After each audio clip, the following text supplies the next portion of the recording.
Bonjour à tous et à toutes, bienvenue sur la chaîne Camélia Vegan. Je vous retrouve aujourd'hui pour une nouvelle vidéo sur ce livre que je viens de terminer, The Book of Ivy. Pourquoi je vous retrouve pour ce livre? C'est parce que je suis agacée. Bon, déjà, j'ai essayé de faire une chronique sur les livres que je lisais en général, mais là je viens de le terminer et je n'ai éprouvé le besoin d'en parler à quelqu'un de mon énervement.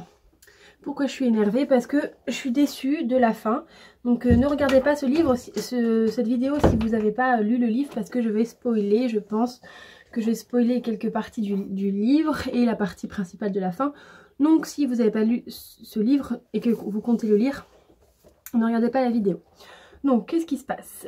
Ça c'est l'histoire de Ivy qui vit dans un moment post-apocalyptique. C'est en 2025 mais il s'est passé plein de choses, les humains ont détruit la Terre, notamment avec des guerres nucléaires, etc. Et là il y a une sorte de reconstruction de ville qui est entourée d'une barrière et dans cette ville il y avait deux familles, le fondateur, celui qui a créé la ville, et après le président, en fait celui qui a repris la ville au fondateur, finalement par la force et les armes, et qui est maintenant a le pouvoir sur la ville en tant que président. Mais la famille du fondateur n'a pas pardonné ça parce que normalement c'était sa ville à elle, etc. etc. Et Ivy est mariée parce que est la partie des fondateurs, et à chaque année les fondateurs se marient avec une partie des gens qui sont pour le président, parce qu'ils sont quand même en deux castes, ceux qui étaient là avant et ceux qui ont pris le pouvoir par la suite. Et du coup à chaque fois les femmes des fondateurs sont mariés avec le clan des présidents, et les hommes en novembre des fondateurs sont mariés avec les femmes des présidents. Et en fait on se rend pas compte, mais il y a quand même une disparité entre les deux castes, même si ils sont faits, soi-disant ils ont fait la paix, etc. Les deux côtés ont vraiment encore, bon, ils sont plus riches du côté des présidents, etc. etc. Bref, et c'est le côté des présidents qui a fait les mariages arrangés, etc. Et il se retrouve que elle, c'est la petite fille du fondateur, qui va du coup se retrouver à devoir se marier avec le fils du président actuel. Voilà.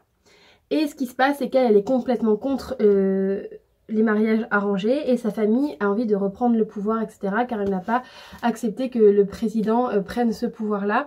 Et il se passe que ils sont en guerre entre guillemets, non, comme on dit, en guerre froide, que sa famille à elle veut retrouver le pouvoir. Donc pour ce faire, Ivy Wesley a une seule mission, tuer le garçon qu'on me destine, qui s'appelle Bishop, le fils du président.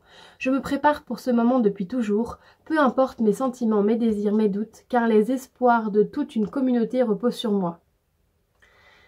Et elle va donc se marier avec lui, et son but c'est de le tuer, c'est le fils du président. Et jusque là tout va bien, je trouve que le personnage d'Ivy est bien. On voit qu'elle a été très longtemps, comment on appelle ça, eu un lavage de cerveau par son père, elle n'a connu rien d'autre, etc. Je vous passe tous les détails. Du coup elle arrive avec des idées préconçues dans la tête, et Bishop les déconstruit une par une, et on se rend compte finalement que l'ennemi n'est peut-être pas celui qu'on pense, et que tout n'est jamais noir ou blanc, et qu'il peut y avoir ces nuances, et que finalement elle se retrouve à ne pas avoir envie de tuer ce garçon. Elle en tombe même finalement amoureuse. Jusque là tout va bien, elle a une énorme pression familiale, il faut qu'elle tue ce garçon. Sa sœur, qui est très despotique, est très forte, très froide de caractère, lui assaille de tuer ce garçon. Son père est pareil, ils sont préparés à ça depuis toujours, et elle finalement est dans cette impasse de devoir choisir entre l'amour et sa famille. Jusque là tout va bien, le livre est super intéressant, j'adore le personnage de Bishop, j'adore le personnage d'Ivy, j'adore comment on peut être en accord avec les idées qu'elle a dès le départ. On prend ses idées en fait, et comment Bishop et sa famille finalement déconstruisent au fur et à mesure nos pensées. Ce n'est pas genre c'était des diables et finalement c'est des hommes bons, non, on voit plutôt comment on appelle ça, les contradictions des hommes. On voit plutôt comment on essaye de faire au mieux, et comment le mieux peut ce qu'on pense mieux peut être le moins bien pour certains, et que finalement faut-il mieux une liberté enlevée et une sécurité relative, ou vaut mieux laisser le choix aux hommes. Et comme ils disent, quand on a laissé le choix aux hommes, on a complètement détruit la planète, c'est par la faute des hommes qui se retrouvent dans cette période post-apocalyptique. Donc les deux parties pensent faire au mieux. Et puis finalement on se rend compte que Bishop n'est pas forcément son père, et Ivy n'est pas forcément sa sœur et son père. Et du coup on a toute cette déconstruction dans le roman qui est très intéressante. Il n'est pas très long et pourtant on arrive assez bien à mettre la relation amoureuse des deux personnages de façon assez, comment on dit, graduelle. Ça tombe pas comme un cheveu sur la soupe. On voit ses sentiments qui émergent au fur et à mesure. Elle est pas là à vouloir... ça m'énerve, genre ils sont au courant qu'ils les aiment mais du coup ils sont non je peux pas. Là je trouve que la contradiction était assez bonne. Du coup elle devait ne pas tomber amoureuse pour sa famille mais en même temps elle s'avouait directement qu'elle commençait à tomber amoureuse de lui. C'était pas des dénis de sentiments en permanence qui rendaient le livre long et lourd. Genre c'est bon meuf on a compris t'es amoureuse de lui. Non, là on se rendait compte qu'elle était, enfin qu'elle l'aime et elle le sait, mais qu'elle doit choisir entre lui ou sa famille et au-delà de ça, c'est pas comme si qu'elle devait choisir entre un monstre et sa famille. Elle se rend compte finalement que tout n'est pas noir ou blanc. Et du coup, bah, en fait, il se retrouve qu'elle n'a plus envie de le tuer. Sa sœur vient à un moment et lui donne le poison. Parce qu'ils ont décidé qu'ils devraient le tuer avec ce poison. On se rend compte au fur et à mesure que sa famille lui a pas mal menti, etc. Donc c'est vrai qu'elle est déjà un peu plus avec une idée un peu moins noir et blanc. Bon, voilà. Et la coquine, elle se dit je ne peux pas tuer l'homme que j'aime, je pense en plus que j'ai été manipulée pas mal de temps par ma famille. En bien ou en mal, je pense qu'il pensait bien faire mais ce n'est pas mes idées à moi donc je ne veux pas le tuer. Jusque là, on vous donne le poison pour tuer votre mari. Et ben très bien, soit vous jetez ce poison à la poubelle, si vous avez décidé qu'il ne mourra pas. Soit vous allez regarder votre soeur et votre père et vous dites j'ai changé d'avis, il ne se passera pas ça, je ne veux pas qu'il le tue, vous expliquerez vos raisons, vous essayerez d'en parler autour d'un petit dîner, vous essayerez d'être sympathique et de discuter avec vos parents et même s'ils ne sont pas d'accord vous dites en tout cas moi je le ferai pas et si jamais vous le faites et ben je vous dénoncerai. Donc il faudra me tuer pour ça ou alors comme ça vous serez toujours auprès de votre chéri pour le protéger et pour éviter que votre famille tue l'homme que vous aimez. Jusque là, ça me paraît être une bonne solution pour éviter de le tuer. Ou alors vous faites croire que vous allez le faire et puis vous le faites pas et puis vous dites ça n'a pas marché, etc., etc. Mais non, la petite coquine pense qu'il n'y a rien de mieux que de prendre le poison, que de le cacher et de dire, de faire appeler la police en disant par une lettre anonyme, en se dénonçant. Et en fait elle se dénonce et du coup là je ne vois pas l'intérêt parce que sa famille en plus c'est pas comme si que sa famille elle avait juste fait croire qu'elle s'était fait prendre. Là sa famille est bien au courant qu'elle s'est dénoncée. Donc elle se dénonce, elle veut faire croire à Bishop que c'est elle qui a voulu le tuer sans lui dire que c'était sa famille pour la protéger, ça je comprends. Et en fait dans cette planète, dans cette terre futur, quand il y a des meurtriers ou des gens qui ont volé ou tout quoi, le châtiment c'est qu'on les exclut derrière la barrière parce que comme je vous ai dit, c'est une ville entourée d'une barrière protectrice et en fait on met les gens derrière et à chaque fois qu'ils sont derrière ils meurent parce que on sait pas vraiment ce qu'il y a derrière mais il y a des gens sauvages aussi, il y en a, il y a les appâts à manger, etc. Il y a encore les irradiations. On sait pas trop ce qu'il y a derrière cette fameuse barrière mais en tout cas beaucoup de personnes enfin n'en reviennent pas. Il y avait des gens qui avaient été partis explorer et finalement ils n'en étaient jamais revenus de cette barrière donc voilà.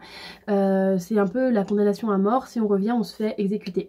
Donc voilà. Et là c'est mon gros point noir de ce livre que j'ai trouvé génial et j'ai le tome 2 donc j'aimerais bien le lire mais à la fin c'est genre je suis une survivante et dois maintenant survivre.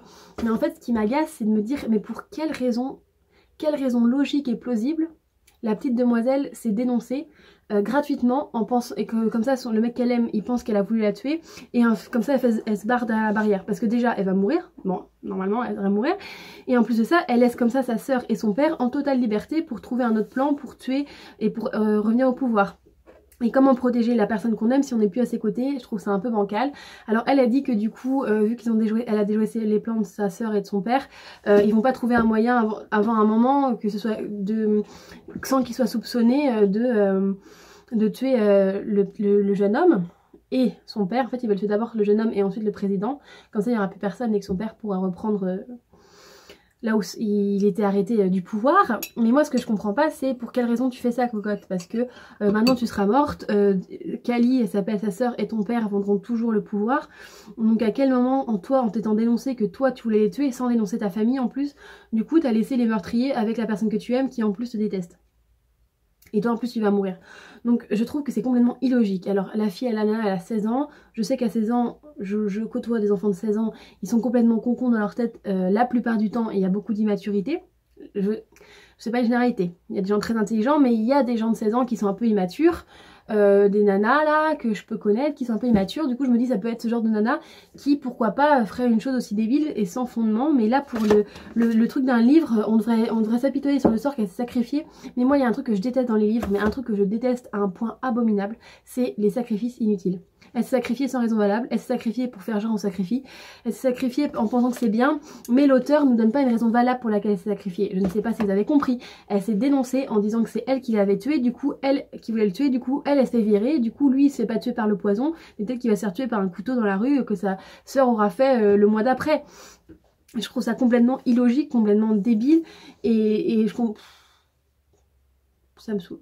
Alors voilà mon avis sur The Book of Ivy que j'ai adoré tout le long. Je le sentais que c'était évident, elle devait le tuer, elle n'allait pas le tuer, je le savais. Et je me suis dit à quel moment ils vont tourner ça. C'était évident qu'à un moment le mec allait découvrir qu'elle avait voulu le tuer. Mais je pensais plutôt qu'il aurait découvert qu'elle aurait voulu le tuer. Et que lui, il n'aurait pas cru que, genre, il y aurait eu un quiproquo, qu'il aurait pensé qu'elle voulait le tuer, mais en fait, c'est pas le cas. Mais là, non, elle s'est carrément dénoncée, la cocotte. Elle s'est carrément mise dans la gueule du loup pour partir. Et ça ne sauve pas son mec. Parce que finalement, si tu voulais le sauver, bah, tu restes à côté et tu donnes pas le poison. Et en plus, ça laisse libre cours à sa famille, qu'elle, elle est plus là pour le protéger. Si jamais sa famille, elle veut faire quelque chose par derrière, et elle va mourir. Donc, cette illogique... Dites-moi en commentaire, dites-moi si vous trouvez, si vous l'avez lu, si vous trouvez une logique au sacrifice. Mais il y a un truc que je ne peux pas saquer, c'est les sacrifices inutiles comme ça. Mais j'ai envie de lui dire, pourquoi t'as fait ça? Pourquoi t'as fait ça? Là, je dois lire le tome 2. Ça va être sûrement toute la partie où elle va survivre derrière la barrière. Et puis je suis sûre que elle va retrouver le Gus Bishop quelque part parce qu'il sera venu la sauver, c'est sûr. Hein, ça peut pas se terminer mal. Faut quelle jeunesse. Mais j'ai envie de dire, là, du coup, j'étais même pas triste pour elle. J'ai pas voulu pleurer. Moi qui suis hyper sensible aux romances, bah, j'avais pas envie de pleurer. J'avais envie de dire, tu l'as cherché. Et en plus, tu l'as cherché pour des raisons débiles. Donc là, je dois pas comment je peux te sauver. Je sais pas si j'ai bien expliqué. Mais en tout cas, c'était mon avis sur ce livre. Si vous l'avez lu, dites-moi en commentaire ce que vous en avez pensé et dites-moi si vous trouvez une forme de logique au sacrifice. Dites-moi si vous aimez les sacrifices comme ça qu'on a tout le temps dans les livres où l'héroïne elle se sacrifie là en permanence et souvent tout ça pour qu'on la dise qu'elle est courageuse mais finalement c'est pas fondé sur quelque chose de concret. Des fois ça sert à rien de se sacrifier pour se sacrifier. Hein. S'il y a des choses plus logiques et plus intéressantes à faire où t'es pas obligé de mourir derrière une barrière, pense à le faire. Surtout que là... que je vous dis, ça met son mec qui l'aime plus, ça le met en danger. Grosse déception sur la fin. Alors là, je vais quand même prendre le tome 2 et le lire. Mais je suis trop dégoûtée, quoi. Ça donne pas envie. Je pensais justement, après l'avoir lu, j'avais tellement hâte de savoir que je lisais en diagonale tous les trucs un peu, les descriptions, ce que je voulais savoir ce qui se passait, je voulais savoir ce qui se passait. Et au final, quand tu sais ce qui se passe, t'es genre, what the fuck, elle est trop conne. Donc ouais, t'as 16 ans, meuf, mais t'es trop débile. Oh, je suis déçue de ce petit livre. Pourtant, j'avais apprécié. On va voir le tome 2, ce qu'il en est. Et je vous ferai mon avis du tome 2. Mais c'est pour ça, quand il y a des trucs illogiques comme ça, après, ça a du mal à rattraper le reste, en fait. Après, j'ai du mal à aimer le livre en sachant que tout ça part d'un truc complètement illogique. Vous voyez ce que je veux dire? J'ai du mal. Là, elle va sûrement survivre en galérant. Et j'ai envie de dire, ouais, mais tu l'as cherché, je m'en fous, ça m'intéresse pas. Pourquoi t'as fait ça? C'est débile. Du coup, j'ai moins aimé la suivre. Alors que jusqu'alors, ses choix, je trouve qu'ils étaient bien. Je trouve qu'elle était vraiment tiraillée entre sa famille, entre l'amour, entre ses principes, entre sa jeunesse, entre la découverte qu'elle avait d'elle-même et du monde. Je trouve que c'était bien traité et que pour une fois, on n'avait pas une héroïne ou un héros débile qui fait des choix stupides. Et non, il a fallu que dans les 10 dernières pages, elle fasse des trucs stupides qui se retrouvent à un cliffhanger tout pourri d'un sacrifice à la mort moelle-neu. En plus, qui se sacrifierait comme ça? J'aime pas les trucs illogiques comme ça. Déjà, les gens ils sacrifient pas facilement. Et en plus, surtout, c'est pour un truc débile et inutile. Donc voilà. Sinon, c'est un bon roman dystopique. J'aime bien l'intrigue. J'aimais bien l'ambiance. J'ai beaucoup apprécié ce roman. C'est juste le choix de l'héroïne à la fin qui est grave dommage. Mais je vais lire le tome 2 et je vais vous dire ce que j'en pense. En sachant que je serais toujours dégoûtée qu'elle ait fait ça pour rien, parce que finalement, à moins que vous me donniez une raison pour laquelle elle a vraiment fait ça, si moi je trouve pas de logique à la raison pour laquelle elle s'est sacrifiée, je vais être agacée tout le reste du roman. Les 2 tomes, je sais même pas s'il y en a 3. Voilà, c'était mon avis pour The Book of Ivy de Amy Angel, et je vous dis à bientôt sur la chaîne Camélia Vegan.